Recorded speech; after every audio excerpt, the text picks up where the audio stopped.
And for more on this, we're joined on the line by Professor Liu Baocheng of Beijing School of International Business Management at the University of International Business and Economics. Hello, Mr. Liu. Hello. We know that the newly approved plans involve light industry as well as petrochemical industry. Well, light industry is closely related to people's lives. So to what extent do you think it will boost domestic consumption and employment? Well, I think these measures are very effective and timely produced because people would expect that this will boost the 3 million job opportunities and to keep the growth momentum by annual 8%. Particularly the measure to support the domestic consumption in the rural area is very effective. Actually, for this, I talked with a number of distributors in the countryside. They feel greatly excited about this subsidy. Plus, this means that we translate the export subsidies to support home consumption, which is far more effective in boosting the production because the domestic market is far more price sensitive than overseas. And another highlight of the plan is, of course, to remove the limits on manufacturing and trading of some of the labor-intensive and high-tech products and raise export tax rebate for some products. We know China's exports are being dampened by the global financial crisis. So as a traditional major sector of China's exports, light industry has been greatly impacted.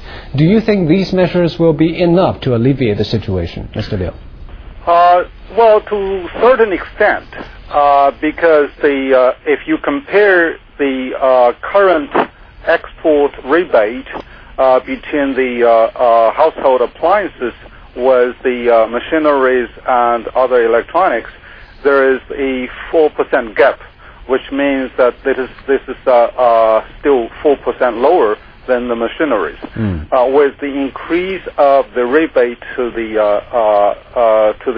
household appliance industry, is going to be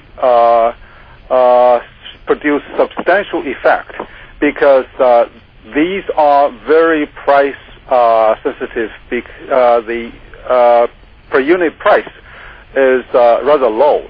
So therefore, the impact will be bigger than support those big capital machines. And another area is, of course, the petrochemical industry. This stimulus plan centers on the restructuring of the whole industry. As a key sector to drive the economy, do you think the petrochemical industry should be improved and upgraded, and how? Well, I think the government has correctly analyzed the entire situation through all the, say, industry chains.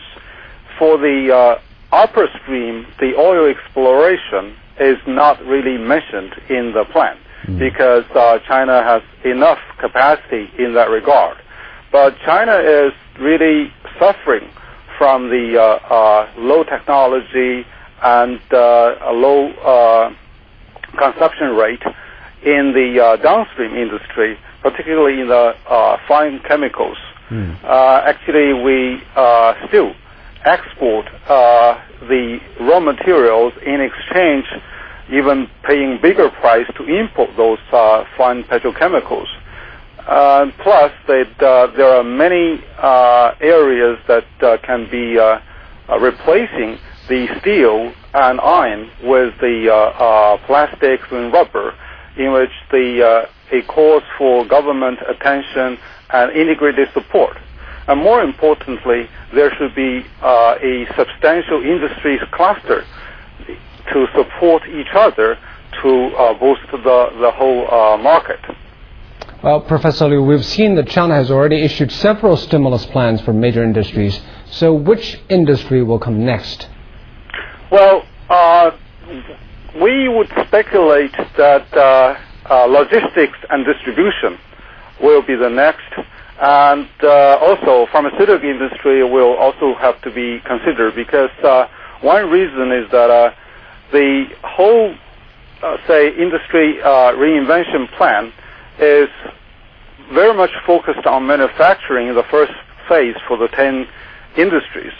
And without the sufficient management and technology improvement in the logistics and distribution, the bottleneck will be negatively impacting the manufacturing and market connection.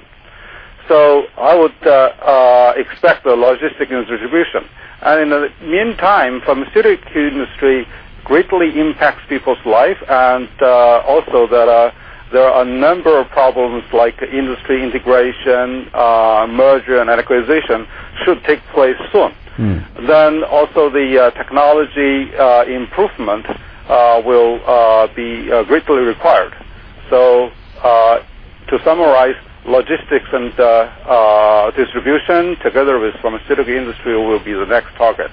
And plus, I would also add that I would add another point is that we should call attention to the education industry, because all the industry improvement, particularly in the boosting of its efficiency and sustainability, we need the right people for management.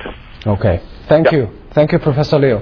Okay. That's Professor Liu, University of International Business and Economics.